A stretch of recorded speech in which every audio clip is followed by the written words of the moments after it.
Hello दोस्तों, तो एक बार फिर से स्वागत है आप सभी का अपने YouTube चैनल आरके में। तो अगर अभी तक आप इस चैनल पर नए हैं तो चैनल को जरूर सब्सक्राइब कर लेना, और अगर आपको ये वीडियो अच्छी लगे तो वीडियो को जरूर लाइक करना। और आज जो है हम एक नई खुशी और नई एनर्जी के साथ कार्बन फैमिली जो है वो शुरू करने जा रहे हैं। जैसा कि आप भी जानते हैं, बोरोन फैमिली जो है मैं प्रीवियस लेक्चर में कंप्लीट कर चुका हूं। तो आज जो है यहाँ पर सुबह हुई है अभी प्यारी सी, तो चलिए शुरू करते हैं इस सुबह में कार्बन फैमिली। ठीक है, तो कार्बन फैमिली को डिस्कस करते हैं हम। तो कार्बन फैमिली जो है मेनली वो जो है उसके एलिमेंट होते हैं carbon, silicon, germanium, tin and lead. ये है हमारे पास कार्बन फैमिली। कौन कौन से एलिमेंट होते हैं? Carbon, silicon, germanium, tin, lead. इसकी ट्रिक जो मैं आपको बता देता हूं। इसकी ट्रिक है चले शिवजी संग पार्वती। चले शिवजी, ठीक है, शिवजी संग पार्वती। ऐसे ये न्यूमोनिक है, आप इसे भी याद कर सकते हैं। ठीक है, वैसे ऐसे भी हो सकता है कि केमिस्ट्री सर गिव्स सन की प्रॉब्लम, केमिस्ट्री सर गिव्स सन की प्रॉब्लम, ये भी इसका क्या है? न्यूमोनिक। जो कि मैंने न्यूमोनिक की वीडियो आपको बनाई है, पी ब्लॉक एलिमेंट का फर्स्ट लेक्चर आप विजिट कर सकते हैं। उसमें जो आपको बिल्कुल मैंने ये याद करवा दिया है बिल्कुल न्यूमोनिक के हिसाब से। तो ये हमारे पास ग्रुप 14। कौन सा ग्रुप है? ग्रुप 14 है। और इसकी जनरल इलेक्ट्रॉनिक कन्फिग्रेशन, ठीक है, जो जनरल इलेक्ट्रॉनिक कन्फिग्रेशन होती है वो होती है NH2 एंड Np2। ये होती है इसकी जनरल इलेक्ट्रॉनिक कन्फिग्रेशन। किसकी general electronic configuration? Group 14 element की। और यहां पर जो हमें ये कार्बन जो सबसे पहला एलिमेंट दिख रहा है वो क्या है? वो राजा है इस ग्रुप का। क्या है? राजा है। King of this group is who's? Carbon. ठीक है, कौन है किंग? किंग है हमारे पास कार्बन है इसका किंग। तो ये जो हमारे पास मैं आपको बता देता हूं, एक्सेप्ट जर्मेनियम, जर्मेनियम को एक्सेप्ट, बाकी जर्मेनियम को छोड़कर जो बाकी एलिमेंट है वो सारे क्या है? वेल नोन है। मीन जर्मेनियम जो हमारे पास वो क्या पाया जाता है? कम मात्रा में पाया जाता है, लो क्वांटिटी में जो उसको क्या किया जाता है? ऑब्टेन किया जाता है, और बाकी सारे जो है वो पाए जाते हैं। अब मैं आपको बताता हूं कि कार्बन जो है वो मोस्ट इंपोर्टेंट कंपाउंड है। क्या? मोस्ट इंपोर्टेंट कंपाउंड है। क्यों? बिकॉज कार्बन जैसा भी आप जानते हैं कि CO2 में कौन यूज होता है? कार्बन। एटमॉस्फेयर में जो है ये क्या है? एक इंपोर्टेंट है। ठीक है, तो इसकी जो परसेंटेज है वो है 0.03%, इतनी है। ठीक है, 0.03% जो इसकी परसेंटेज है CO2 की इन एटमॉस्फेयर। तो कार्बन जो है इसमें भी यूज किया जाता है। अब बारी आती है हाइड्रोकार्बन। जैसे कि आपने ऑर्गेनिक केमिस्ट्री अभी तक विजिट की होगी, तो उसमें आप देख सकते हैं जो भी कंपाउंड होते हैं हमारे पास उसमें क्या प्रेजेंट होता है? उसमें प्रेजेंट होता है हमारे पास कार्बन प्रेजेंट होता है। क्या प्रेजेंट होता है? कार्बन। ऑर्गेनिक केमिस्ट्री में देखा होगा आपने, हर एक कंपाउंड में, जैसे मान लीजिए CH3 में क्या है? कार्बन है। बेंजीन में क्या है? जो बेंजीन होता है हमारे पास उसमें भी क्या होता है प्रेजेंट? उसमें भी क्या होता है? कार्बन लगे होते हैं। यहां पर भी कार्बन, यहां पर भी, यहां पर भी, यहां पर भी। तो एक कार्बन जो हमारे पास क्या है? मोस्ट इंपोर्टेंट कंपाउंड है। और कार्बन के एलोट्रोप जो है वो क्या होते हैं? कोल, ग्रेफाइट एंड डायमंड। क्या? कार्बन के जो एलोट्रोप है, ठीक है, कोल, फिर क्या आ गया? ग्रेफाइट, कोल, ग्रेफाइट और डायमंड। ठीक है, ये हमारे पास कार्बन के 3 एलोट्रोप। कौन कौन से? कोल, ग्रेफाइट और डायमंड। ये हमारे पास कार्बन के कितने एलोट्रोप? ये है किसके एलोट्रोप? कार्बन के एलोट्रोप है। कितने? 3। ठीक है, तो कार्बन जो हमारे पास वो 17 नंबर पर है। कौन से नंबर पर? 17 नंबर पर। किसमें? एबंडेंस में। ठीक है, जो हमारे पास एबंडेंस का चार्ट है, मींस जो अर्थ में क्या पाया जाता है? सबसे ज्यादा पाया जाता है, मोर क्वांटिटी में पाया जाता है, उसमें जो कार्बन का नंबर है, जो हमारे पास चार्ट में कार्बन का नंबर है वो है 17 नंबर है, जैसा कि आप विजिट कर सकते हैं। ठीक है, तो कार्बन जो हमारे पास 17 जो नंबर पर है एबंडेंस में। ठीक है, मींस कम मात्रा में जो है कार्बन क्या किया जाता है? पाया जाता है। अब एलोट्रोप क्या होते हैं? एलोट्रोप होते हैं एक ही एलिमेंट क्या होती है? डिफरेंट अगर फिजिकल फॉर्म होती है उसे क्या बोलते हैं? हम एलोट्रोप बोलते हैं। Mean different physical quantity and chemical, ठीक है, प्रॉपर्टीज, उसे बोलते हैं different physical and chemical properties होती है, उसे क्या बोलते हैं? हम एलोट्रोप। तो कार्बन के कौन कौन से? कोल, ग्रेफाइट और डायमंड। अब बारी आती है सिलिकॉन की। किसकी बारी आती है? सिलिकॉन की। सिलिकॉन जो है हमारे पास वो है 2nd नंबर पर इन एबंडेंस। मीन इसकी जो परसेंटेज है, सिलिकॉन की परसेंटेज अभी लिख रहा हूं, वो है 27.7%। कितना? 27.7% जो है हमारे पास क्या पाया जाता है? सिलिकॉन पाया जाता है। जो हमारे पास मिट्टी होती है, रेत होती है, ग्लास होता है, सब किसके बने होते हैं? सिलिकॉन के बने होते हैं। तो सिलिकॉन की जो परसेंटेज है, जो एबंडेंस इसकी, वो कौन सी है? सेकंड नंबर पर है। बिल्कुल ध्यान से इस पॉइंट को नोट कीजिए, नोटबुक और पेन निकाल लीजिए, क्योंकि आपको पता ही अगर आप खुद के हाथों से नोट्स बनाते हैं तो आपको जो है वो क्या जाता है, ज्यादा से ज्यादा नॉलेज आप क्या कर सकते हैं, गेन कर सकते हैं, क्योंकि लिखा हुआ जो है वो क्या होता है, ज्यादा याद रहता है। ऐसे बिना देख के जो है लेक्चर देखने का कोई फायदा नहीं है, ठीक है, क्योंकि अगर अभी तक आप देखोगे उसके बाद क्या करोगे, भूल जाएगा, ठीक है। तो इससे अच्छा, इससे बेटर यही है कि नोटबुक और पेन लेकर बैठो और जो जो पॉइंट मैं बता रहा हूं उसको ध्यान से नोट करो, इस लेक्चर का जो है रोमांच या आनंद लो, ठीक है। तो क्या हुआ, सिलिकॉन जो है वो सेकंड नंबर पर है और इसकी परसेंटेज जो हमारे पास जो एबंडेंस में, ठीक है, मींस अर्थ क्रस्ट जो है उसमें जो सिलिकॉन की परसेंटेज है हमारे पास वो है 27.7%। कितनी है? 27.7%। तो सिलिकॉन जो है वो सेकंड नंबर पर है। ये आ गया सिलिकॉन। अब बारी आती है जर्मीनियम की। जो जर्मीनियम हमारे पास, कौन? जर्मीनियम जो हमारे पास वो क्या है? जर्मीनियम रेयरली पाया जाता है, ट्रेस में पाया जाता है कुछ एलिमेंट की, जैसे कोल और कुछ कंसंट्रेट्स होते हैं इसमें, जो जर्मीनियम की ट्रेस, जो जर्मीनियम है उसमें ट्रेस में पाया जाता है, उनकी ट्रेस में पाया जाता है, ठीक है। तो ये जो है रेयरली पाया जाता है। बाकी टिन जो है, टिन का और होता है कैसिटेराइट। कौन? कैसिटेराइट। बिल्कुल ध्यान से भी नोट कीजिए, नोटबुक पर नोट लगा के 5-7 स्टार लगा दीजिए, ठीक है। कैसिटेराइट, कैसिटेराइट स्पेलिंग आप चेक कर लेना, ठीक है, क्योंकि स्पेलिंग में मिस्टेक हो सकती है, मैंने आपको पहले ही बताया है, इंग्लिश में थोड़ा मैं भी वीक हूं, ठीक है। तो कैसिटेराइट का फॉर्मूला क्या होता है हमारे पास? SnO2।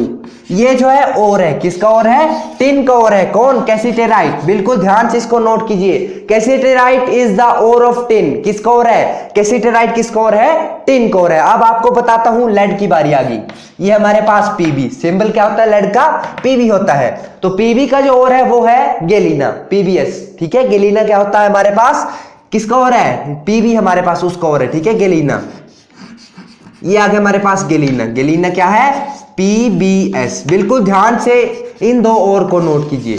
जो टिन का हमारे पास और है वो है कैसिटेराइट, ठीक है, और जो हमारे पास लेड का और है वो कौन है? गैलिना, PbS, गैलिना, ठीक है। तो हमारे पास लेड कोर कौन है? लेड कोर हमारे पास गैलिना और टिन कोर है हमारे पास कैसिटेराइट। तो बिल्कुल ध्यान से इसको नोट कर लीजिए। अब आपको बताता हूं कि कार्बन के जो आइसोटोप है, कार्बन के जो है वो 3 आइसोटोप है, ठीक है। उसमें 2 जो है वो क्या है? स्टेबल आइसोटोप है। कैसे? स्टेबल आइसोटोप है, ठीक है।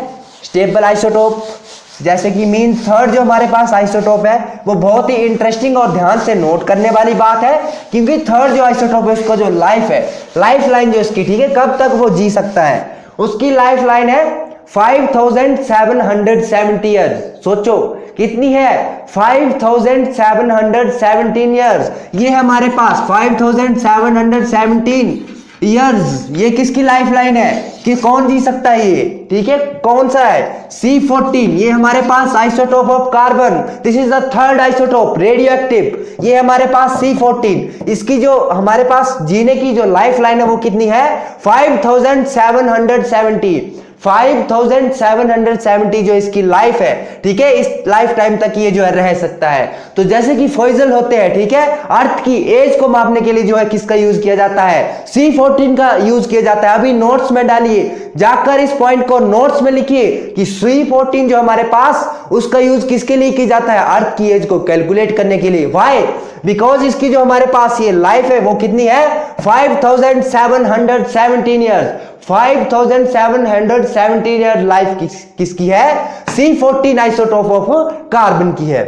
तो हमारे पास जो C14 आइसोटोप है वो जो है यूज किया जाता है। जैसे फॉइजल, जैसे मान लीजिए हमने कहीं खुदाई की, ठीक है, हमें कुछ जो है कुछ हड्डियां वगैरह या जो भी जीवाश्म वगैरह मिल गए, तो उसको डिटेक्ट करने के लिए कि ये कितना साल पुराना है, उसमें जो है C14 आइसोटोप जो है कार्बन का, उसका यूज किया जाता है। और बाकी C12 एंड C13 जो है वो स्टेबल आइसोटोप ऑफ कार्बन है। ये थर्ड जो है वो रेडियो एक्टिव है और इसकी जो लाइफ है वो कितनी है? 5770 ईयर्स। 5770 ईयर। बिल्कुल इस बात को ध्यान से नोट कीजिए, मेरे साथ बोलिए, 5770 ईयर लाइफ किसकी है? C14 आइसोटोप ऑफ कार्बन की लाइफ है। तो आई थिंक आपने ये नोट कर लिया होगा। अब जो है हम आगे देखते हैं, आगे हम डिस्कस करने वाले इसकी इलेक्ट्रॉनिक कॉन्फ़िगरेशन के बारे में। मैजिक नंबर आपके साथ में डिस्कस करूंगा इसके। तो ऑल ओवर मैंने आइसोटोप के बारे में आपको बता दिया कि कार्बन के कितने आइसोटोप है, 3, C12, C13 एंड C14। एक बार फिर से बता देता हूं, ये जो है दोनों स्टेबल आइसोटोप है। थर्ड C14 आइसोटोप जो है वो क्या है, रेडियो एक्टिव है। और इसकी जो लाइफ लाइन है, ये हमारे पास जो इसकी लाइफ लाइन है C14 की, वो है 5778 जो है, इतने तक जो है ये का C14 चल सकता है, जिसकी वजह से इसे जो है एज को डिटेक्ट करने में, ठीक है, अर्थ की एज को डिटेक्ट करने में यूज किया जाता है। और जो जीवाश्म यानी कि फॉसिल्स होते हैं, मींस डायनासोर की हड्डियां मिल गई हमें, तो उनको डिटेक्ट करने में कि हड्डियां कितनी साल पुरानी है, उसमें भी जो है C14 का क्या किया जाता है, यूज किया जाता है, जैसे कि मैंने आपको बताया। तो इसको बिल्कुल ध्यान से नोट कर लीजिए क्योंकि बहुत ही इंपॉर्टेंट पॉइंट मैंने आपको बताया है। तो अब जो है हम आगे प्रोसीड करेंगे इसकी इलेक्ट्रॉनिक कॉन्फ़िगरेशन के आगे, ठीक है। तो इलेक्ट्रॉनिक कॉन्फ़िगरेशन जो आप देखते हैं, पहले मैजिक नंबर और एटॉमिक नंबर आपके साथ में डिस्कस कर लेता हूं। तो चलिए, यहां पर है हमारे पास 14th ग्रुप एलिमेंट, ये आ गया 14th group element, carbon, silicon, germanium, tin and lead, ठीक है, ये आ गया। अब जो हमारे पास ये carbon, silicon, germanium, tin, lead है, इनकी जो है इलेक्ट्रॉनिक कॉन्फ़िगरेशन जनरल, ठीक है, जनरल जो है वो है NH2 and Np2, NH2 and Np2। Means S में कितने इलेक्ट्रॉन है, 2 इलेक्ट्रॉन है, और P में भी कितने हैं, 2 इलेक्ट्रॉन है, 2 S में, 2 P में। तो ये हमारे पास 14th, और इसकी ऑक्सीडेशन स्टेट जो है वो कितनी है, +4। कैसे निकालनी है, क्या बोला है, जो ग्रुप नंबर होता है उसको 10 से माइनस कर देना, ओनली इन P ब्लॉक। जैसे यहाँ पर 14 था, उसको 10 से माइनस किया तो 4 आ गई, तो इसकी ऑक्सीडेशन स्टेट +4 आ गई। अब जो +4 ऑक्सीडेशन स्टेट है वो ऊपर स्टेबल है, जब डाउन द ग्रुप जाते हैं तो +2 ऑक्सीडेशन स्टेट जो है वो क्या हो जाती है, मोर स्टेबल हो जाती है, मींस डिक्रीमेंट इन 2 टाइम्स, ठीक है। ये आपको मैं आगे बताऊंगा भी, इनर्ट परफेक्ट पीछे भी बोरोन फैमिली जो इसमें मैं आपके साथ डिस्कस कर चुका हूं। तो इलेक्ट्रॉनिक कॉन्फ़िगरेशन जो आप लिखते हैं इसकी, कार्बन का एटॉमिक नंबर होता है हमारे पास 6। अब यहां पर लगाना है जो मैजिक नंबर होते हैं, 8 प्लस करने इसमें, तो 8 और 6 कितने हो गए, 14, ठीक है। कितने प्लस किए इसमें, 8। अब प्लस करने हैं 18, ठीक है, सॉरी 18 प्लस करने, अब 14 में कितने प्लस करने हैं, अब 18 प्लस करने हैं, ठीक है। तो कितना आ गया, 32 आ गया, यहां से जो है 18। अब 32 में फिर से कितने प्लस करने हैं, 18 प्लस करने हैं। 32 में जब हमने 18 प्लस किए तो हमारे पास कितना बन गया, 18 प्लस किए, ठीक है, तो बन गया 50, ये आ गया हमारे पास 50 बन गया। तो यहां पर जो है फिर से कितने प्लस किए, 18। अब जो है 32 प्लस करने हैं, कितने प्लस करने हैं, 32 प्लस करने हैं, ठीक है। तो 32 प्लस करो, ठीक है, तो बन गया 82, क्या बन गया, 82, ये आ गया। तो इसके जो मैजिक नंबर है हमारे पास वो है 8, 18, 18 एंड 32। पी ब्लॉक एलिमेंट जो होते हैं उनके मैजिक नंबर होते हैं 8, 18, 18 एंड 32। बिल्कुल नोट्स में डाल के आप लिख लीजिए इसको कि जब हम पी ब्लॉक में जो है मैजिक नंबर यूज करते हैं वो कौन कौन से होते हैं, वो होते हैं 8, 18, 18 एंड 32।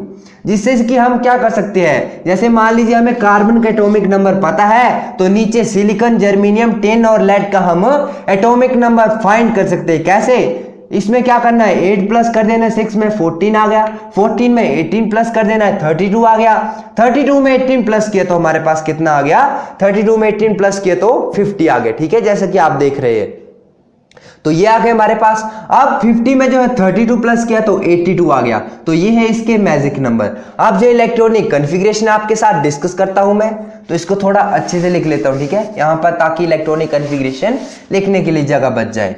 तो कार्बन की इलेक्ट्रॉनिक कॉन्फ़िगरेशन लिख देता हूं, इनको जो है रब कर रहा हूं, आप नोट कर लीजिए, आपको नोट करना है। मैजिक नंबर को बिल्कुल नोट्स में डालकर स्टार लगा के लिख लीजिए कि पी ब्लॉक एलिमेंट के जो मैजिक नंबर हम यूज करते हैं वो होते हैं 8, 18, 18 एंड 32। सभी के लिए अलग अलग मैजिक नंबर होते हैं। पी ब्लॉक के लिए जो है वो ये वाले मैजिक नंबर है, तो इनको रब कर रहा हूं मैं, ठीक है, कर दूं रब।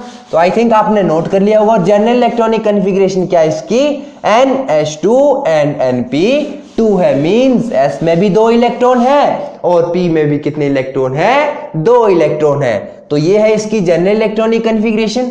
अब जो है ये सेकंड पीरियड है, ठीक है, कार्बन वाला, तो यहां से क्या होगा, इसकी जो जनरल इलेक्ट्रॉनिक कन्फिग्रेशन ये है, और जो होगी वो क्या होगी, कार्बन की 2s2 and 2p2, means S में भी 2, P में भी 2। अब बारी आती है सिलिकॉन की, सिलिकॉन की बारी आती है, तो इसमें थर्ड आ गया, तो क्या हुआ 3s2 3p2। अब बारी आती है जर्मेनियम की, जर्मेनियम की बारी आ गई, तो जर्मेनियम में क्या होगा, जर्मेनियम में आएगा 3d10 4s2 4p2, ये आ गया। अब बारी आती है उसकी क्या, किसकी, कार्बन सिलिकॉन जर्मेनियम टिन की बारी आती है, ठीक है। तो टिन की बारी आती है हमारे पास helium neon argon and krypton, ये आ गया क्रिप्टन, ठीक है। तो हीलियम में क्या करना है, 4d10 5s2 5p2, ये आ गया हमारे पास। अब बारी आती है इसकी लेड की बारी आती है, तो लेड में आता है जीनन, ठीक है, जीनन। तो इसकी क्या होगी 4f14, क्या होगी 4f14, फिर क्या आएगा 5d10 6s2 and 6p2, क्या 4f14 5d10 6s2 6p2। अब आप सभी इनके आउटर मोस्ट शेल में क्या कर रहे हो, विजिट कर रहे हो। देखो ध्यान से देखो, ठीक है, इनके जो आउटर मोस्ट सब शेल है उनमें क्या प्रेजेंट है, 2 s में इलेक्ट्रॉन प्रेजेंट है, 2 p में इलेक्ट्रॉन प्रेजेंट है। मीन जो इलेक्ट्रॉनिक कन्फिग्रेशन इनकी वो क्या है, NH2, जनरल बता रहा हूं, NH2 NP2, सभी में देखो बिल्कुल इसके जैसे मैच हो रहा है, बस N जो है वो चेंज हो रहा है, ठीक है, यहां पर 2, यहां पर 3 4 5 6, ऐसे करके क्या हो रहा है हमारे पास, N जो है वो चेंज हो रहा है, ठीक है। तो जैसा कि आप देख रहे हो, इलेक्ट्रॉनिक कन्फिग्रेशन नोट करना चाहते हो तो इसको छाप लो, ठीक है, उतार लो, कॉपी कर लो, और जैसे कि मैंने आपको बताया जनरल जो आप इसकी याद रखेंगे तो बाकी जो है आप वो कैलकुलेट कर सकते हैं। मैजिक नंबर भी मैंने आपको क्या कर दिए, इसके बता दिए हैं। अब बारी आती है एटॉमिक रेडियस की, तो जैसा कि आप जानते हैं इसकी जो है हमारे पास ये वाली जो फैमिली है, इसकी जो एटॉमिक रेडियस है वो क्या है, जो बोरोन फैमिली है उससे क्या है, कम है। किससे कम है, बोरोन फैमिली से। क्यों, बिकॉज इनका जो साइज है वो बोरोन फैमिली के कंपैरिजन में क्या है, छोटा है। जब हम लेफ्ट टू राइट मूव करते हैं इन द पीरियोडिक टेबल, बिल्कुल ध्यान दीजिए, जब हम लेफ्ट टू राइट मूव करते हैं, ठीक है, इन द पीरियोडिक टेबल, तो हमारे पास क्या होता है, जो nuclear charge, effective nuclear charge वो क्या हो जाता है, बढ़ जाता है। मींस न्यूक्लियस में पॉजिटिव चार्ज की मात्रा क्या हो जाती है, इंक्रीज हो जाती है, जिसकी वजह से इलेक्ट्रॉन के लिए उनका अट्रैक्शन क्या हो जाता है, बढ़ जाता है। अब इलेक्ट्रॉन को जो उनकी अट्रैक्ट करने की टेंडेंसी होती है वो बढ़ जाती है, तो साइज क्या हो जाता है, छोटा हो जाता है। क्या हो जाता है, छोटा हो जाता है जब हम लेफ्ट टू राइट जाते हैं। ये आ गया हमारे पास न्यूक्लियस, ठीक है, न्यूक्लियस। अब इसमें ढेर सारे पॉजिटिव चार्ज आ गए, ठीक है, क्या आ गए, ढेर सारे पॉजिटिव चार्ज। अब इलेक्ट्रॉन यहां पर है, तो पहले एक मान लीजिए आ गया, एक पॉजिटिव चार्ज था, एक इलेक्ट्रॉन था, तो अट्रैक्शन क्या था इन दोनों में, अट्रैक्शन तो था पर क्या था, कम था। क्या था, कम था, क्योंकि एक ही पॉजिटिव चार्ज है।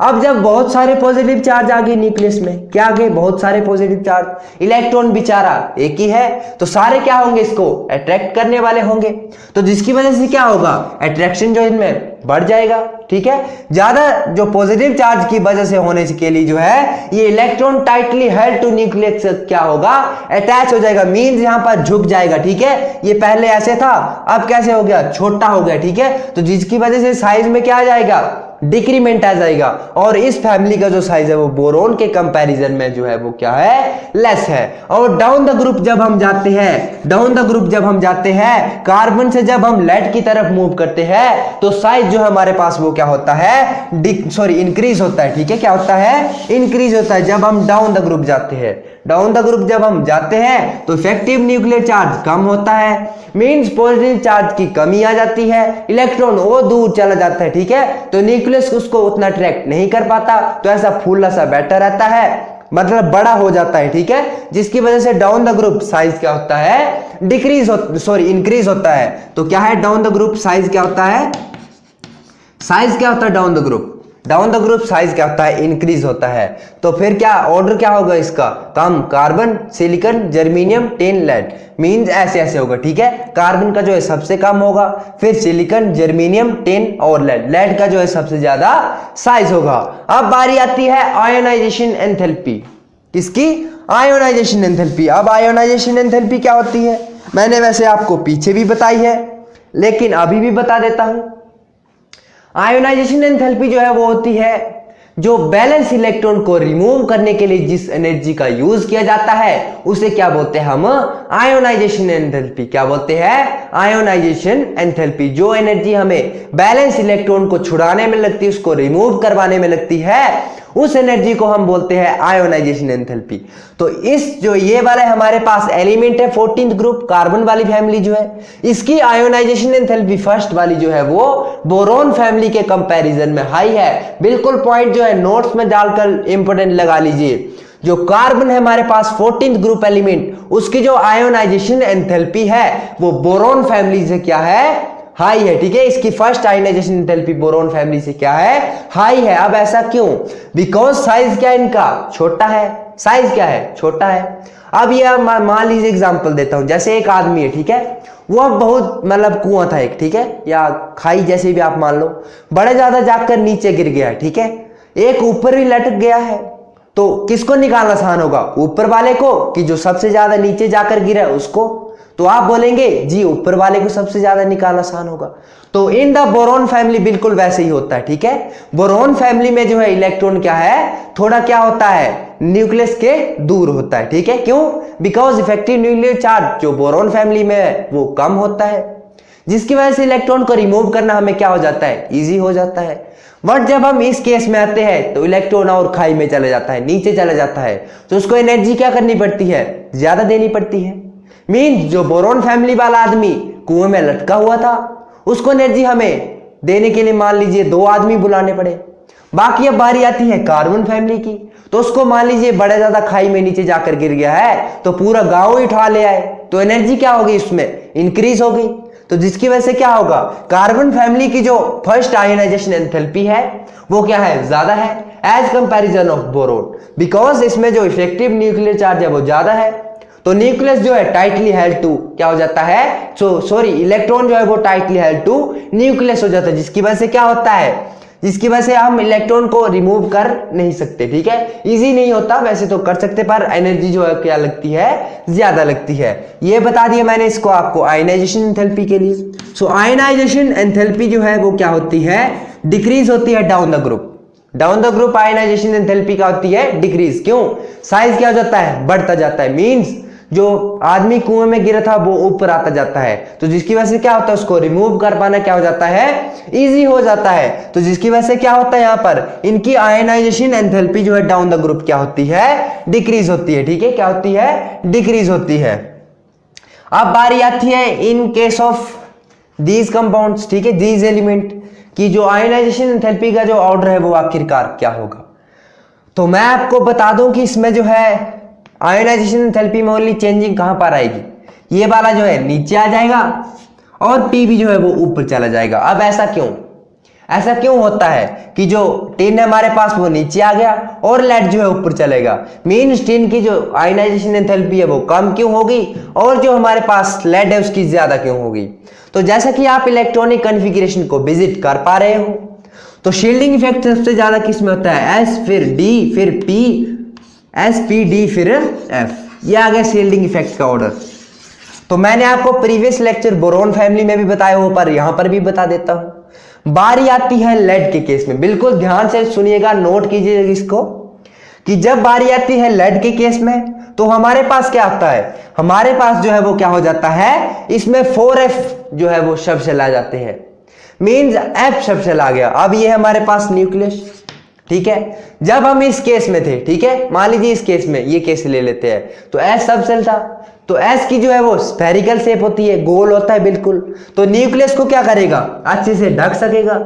अब बारी आती है F की, तो F की जो है ऑक्टोपस तरह होता है, F जो है ऑक्टोपस की तरह होता है, पूरा फैला हुआ होता है, जिसकी वजह से क्या होता है, न्यूक्लियस को अच्छे से ये ढक नहीं पाता। क्या नहीं कर पाता, न्यूक्लियस को अच्छे से ये ढक नहीं पाता। मींस ऐसे न्यूक्लियस जो है खुला रह जाता है, ठीक है, उसको पूरी तरह से ढक नहीं पाता, जिसकी वजह से ये जो न्यूक्लियस था इसका अट्रैक्शन इलेक्ट्रॉन के लिए क्या हो जाता है, बढ़ जाता है। इलेक्ट्रॉन टाइटली हेल्ड हो जाता है, न्यूक्लियस के साथ जो इलेक्ट्रॉन टाइटली बंध जाता है, मींस उसको क्या करता है, न्यूक्लियस बंधन में बांध देता है, छोड़ने का उसको नाम ही नहीं लेता। तो जब हम आयनाइजेशन एंथैल्पी की बात करते हैं इसमें, तो क्या होता है हमारे पास, इन केस ऑफ पीबी उसमें 4f आ जाता है, जिसकी सबसे ज्यादा क्या है, poor shielding effect, means screening effect क्या है, सबसे ज्यादा होता है F में। तो जिसकी वजह से इलेक्ट्रॉन क्या होगा, टाइटली हेल्ड टू न्यूक्लियस होगा, उसको रिमूव कर पाना मुश्किल होगा, तो इसकी आयनाइजेशन एंथैल्पी भी क्या होगी, बढ़ जाएगी। तो जल्दी से जल्दी ऑर्डर लिखिए आयनाइजेशन एंथैल्पी का। कार्बन की क्या होगी सबसे ज्यादा, फिर सिलिकॉन, फिर जर्मेनियम। अब चेंज कहां पर आएगा, पीबी यहां पर आ जाएगा, SN जो है वो नीचे आ जाएगा। मींस ये पीबी और SN, ऐसा क्यों, बिकॉज स्क्रीनिंग इफेक्ट मैं आपके साथ अभी डिस्कस कर चुका हूं, जिसकी वजह से क्या होता है, हमारे पास जो पीबी और SN में है वो चेंजिंग आ जाती है, मींस टिन और लेड में जो है चेंजिंग आ जाती है। अब बारी आती है इनकी मेटालिक और नॉन मेटालिक कैरेक्टर की, ठीक है, किसकी बारी आती है, मेटालिक और नॉन मेटालिक कैरेक्टर की। तो डाउन द ग्रुप में आपको बता दूं कि जो मेटालिक कैरेक्टर है वो क्या होता है, इंक्रीज होता है, ठीक है, मेटालिक कैरेक्टर। ये आ गया हमारे पास metallic character. Down the group metallic character क्या होता है, इंक्रीज होता है। मेटालिक कैरेक्टर कैसे पता लगाना है, जो इलेक्ट्रॉन को लूज करने की टेंडेंसी रखते हैं उसे क्या बोलते हैं, मेटल। सो कार्बन और सिलिकॉन जो है पॉइंट जाके पॉइंट बी नोटेड, ठीक है, your honour point be noted, क्या करना है, जो कार्बन और सिलिकॉन है वो क्या है, नॉन मेटल है। क्या है, नॉन मेटल है। व्हाई, बिकॉज इनकी आयनाइजेशन एंथैल्पी जो है ज्यादा है, तो इलेक्ट्रॉन को रिमूव कर पाना मुश्किल है, इसकी वजह से कार्बन और सिलिकॉन क्या है, नॉन मेटल।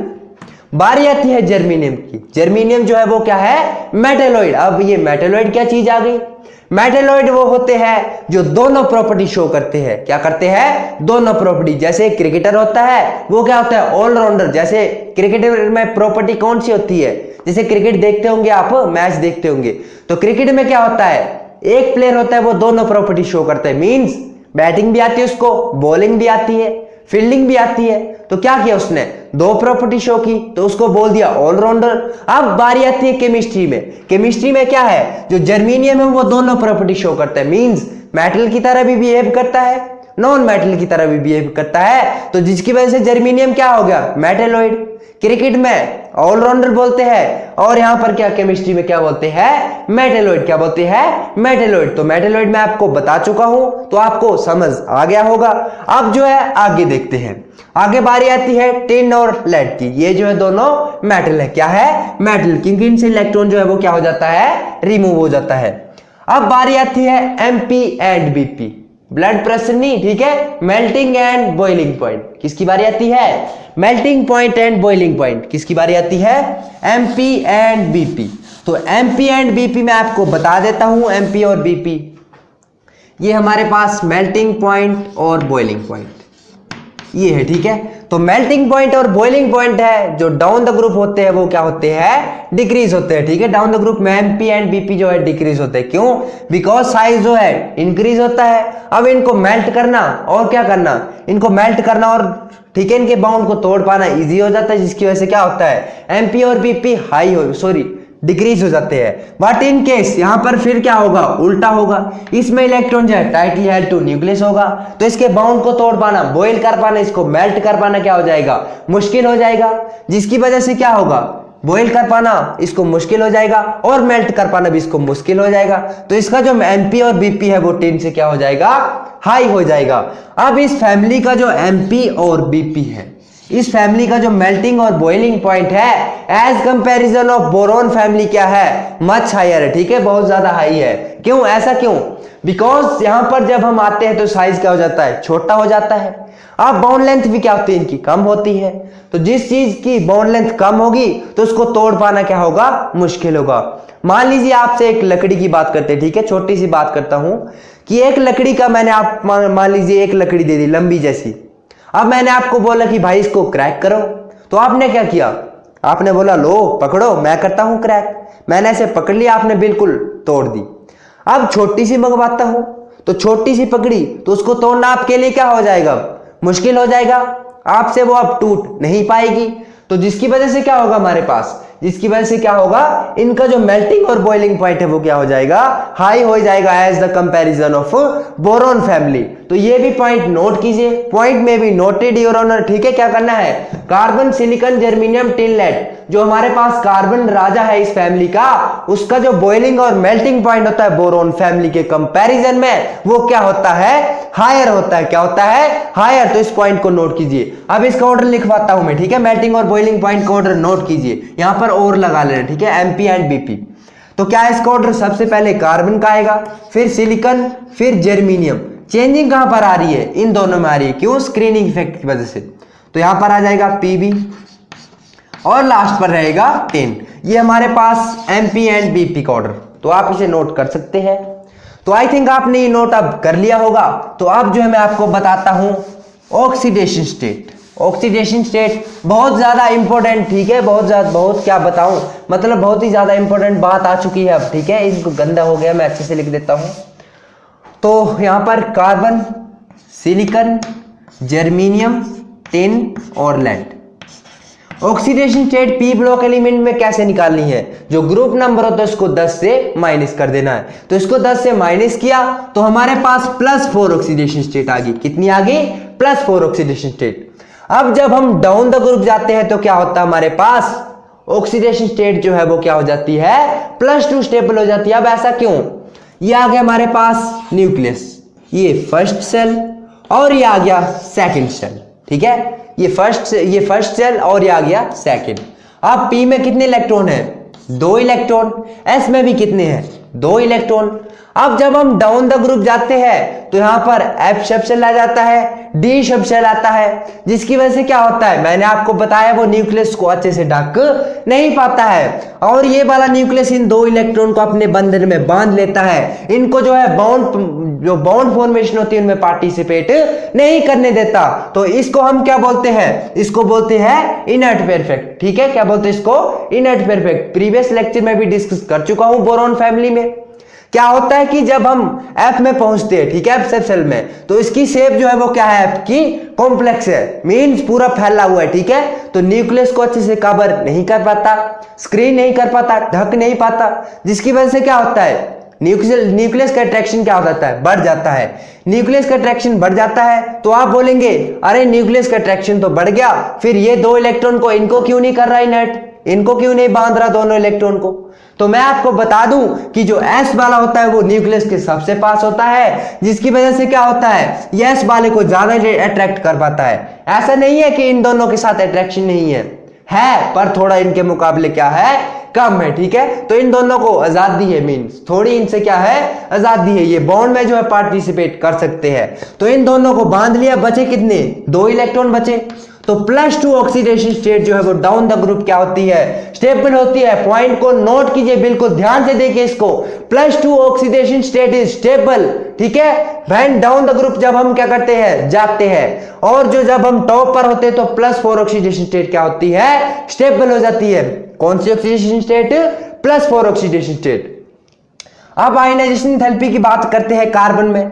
तो कार्बन में जो है 4 इलेक्ट्रॉन को रिमूव करवा पाना क्या है, बहुत ज्यादा मुश्किल। क्यों, बिकॉज इसका साइज क्या है, बहुत ज्यादा छोटा है। तो इसकी आयनाइजेशन एंथैल्पी क्या है, बाकी रेस्ट ऑफ मेंबर से बहुत ज्यादा हाई है। और अब बारी करते हैं इसकी, जो इसमें अगर हम इलेक्ट्रॉन ऐड करें, मान लीजिए C4 नेगेटिव अगर हमने फॉर्म करना है तो 4 इलेक्ट्रॉन ऐड करने होंगे। तो ऐड करने के लिए हमें क्या देनी पड़ती है, एनर्जी। तो सोचिए 4 इलेक्ट्रॉन ऐड करने हैं तो कितनी ज्यादा एनर्जी हमें प्रोवाइड करवानी पड़ेगी। तो आप सोच ही सकते हैं, जिसकी वजह से इसकी क्या होगी, जो एनर्जी होगी वो भी क्या होगी, हाई होगी। तो ऑक्सीडेशन मैंने स्टेट आपको बता दिया कि जो पी ब्लॉक की ऑक्सीडेशन स्टेट है वो कैलकुलेट कैसे करनी है। ट्रिक लिखिए, सुपर ट्रिक लिखिए, ठीक है, n-2, ठीक है, क्या कर देना है, n-2। n क्या होगा यहाँ पर, जो हमारे पास ऊपर की ऑक्सीडेशन स्टेट होगी उसको क्या कर देना है, 2 के साथ माइनस कर देना है। तो डाउन द ग्रुप की ऑक्सीडेशन स्टेट आपके साथ आ जाएगी। जैसे यहाँ पर N4 है, 4 को 2 से माइनस किया तो 2 आ गई। तो +2 ऑक्सीडेशन स्टेट जो डाउन द ग्रुप होती है वो क्या होती है, स्टेबल। मीन जो हमारे पास Pb है वो Pb2+ क्या करता है, फॉर्म करता है। ये जो है स्टेबल का मोड होता है। तो आज की जो वीडियो थी उसमें इतना ही। तो अगर आपको वीडियो पसंद आई हो तो वीडियो को जरूर लाइक करना, और अगली वीडियो जो है हम उसके आगे प्रोसीड करेंगे, रिएक्टिविटी जो इसकी देखेंगे। तो मिलते हैं नेक्स्ट वीडियो में, तब तक के लिए bye bye and all the best, ठीक है। और पढ़ाई जो है वो करते रहना है, पढ़ाई को कभी नहीं छोड़ना है, बिकॉज पढ़ाई के बगैर जिंदगी में कुछ भी नहीं है। तो पढ़ते रहिए और मिलते हैं नेक्स्ट वीडियो में, तब तक के लिए धन्यवाद एंड जय हिंद।